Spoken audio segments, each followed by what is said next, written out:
Okay, so let's jump right in. Organizations everywhere are racing to bring AI into executive coaching. I mean, it promises incredible scale and efficiency, right?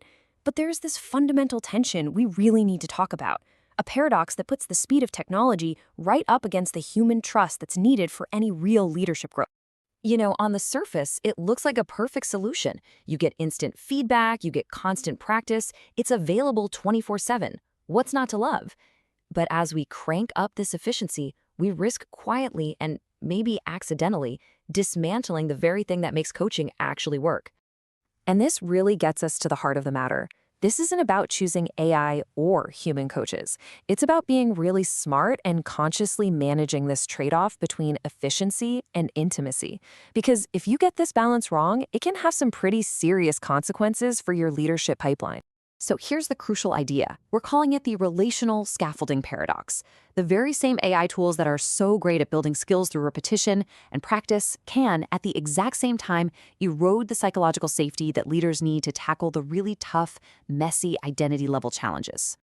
And you can really see the split here, can't you? On one side, you have AI's clear strengths, instant feedback, scalable practice, those always-on nudges.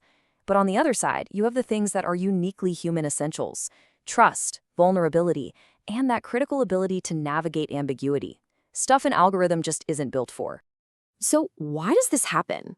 To really get our heads around the paradox, we need to look at the science of what makes coaching effective in the first place.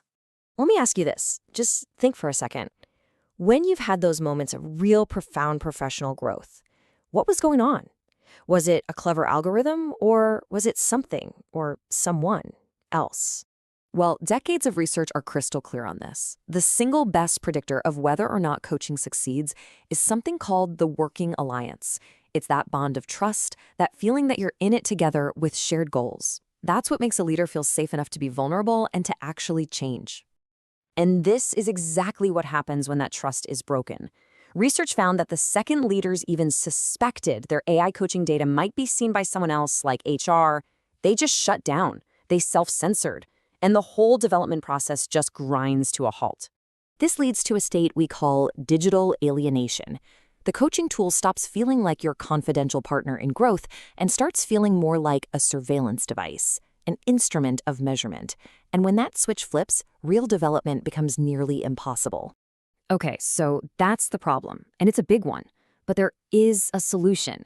This is not about abandoning AI, not at all. It's about governing it intelligently. And this framework, the Partition Principle, helps us build a path forward. The core idea is to partition the work. Draw a line. Let AI handle what it's amazing at, the computable skills. Think of it as a high-rep practice gym for things like rehearsing tough feedback or tracking new habits. But for the really messy identity contingent work, like navigating a big role change or repairing trust, you absolutely need a human in the loop. So the AI platform becomes this sort of boundary object, a shared space that connects the leader, the coach, and maybe HR. But, and this is a big but, for that connection to actually work, everyone needs to know the rules of engagement, especially the protocols for handing issues off from the AI to a real person. Which brings us to a practical playbook. Think of this as a governance blueprint, especially for chief human resources officers and other leaders who are tasked with scaling development in their organizations. This table lays it all out pretty clearly. For those computable skills, yeah, you can have an AI-led model, but the key safeguard, the non-negotiable, is that the executive controls who sees the data.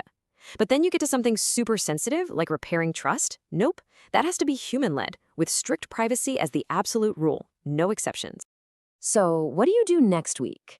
First, actually map out your different types of coaching work. Second, demand total clarity from your vendors on who sees what data and when.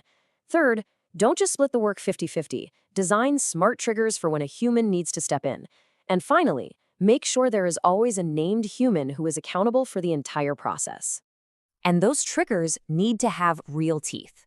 For example, a powerful rule could be this: a high-stakes trigger, let's say an ethical dilemma gets flagged in the system, that must lead to a conversation with a human coach within 72 hours.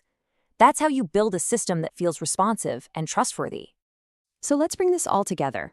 The goal here is not to fear AI, but to be really smart about how we deploy it. Always prioritizing that human element. So if you walk away with anything, remember these key points. AI is fantastic for practice density, getting those reps in. But deep identity work demands a human witness. Ambiguity around who sees the data is a trust killer. It creates that digital alienation.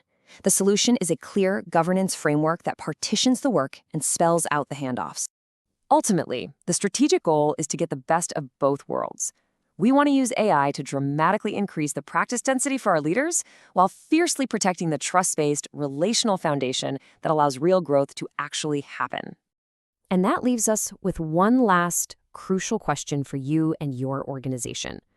As you're rolling out these incredibly powerful new tools, are you intentionally designing a system that builds both skills and trust? Or are you accidentally trading one for the other?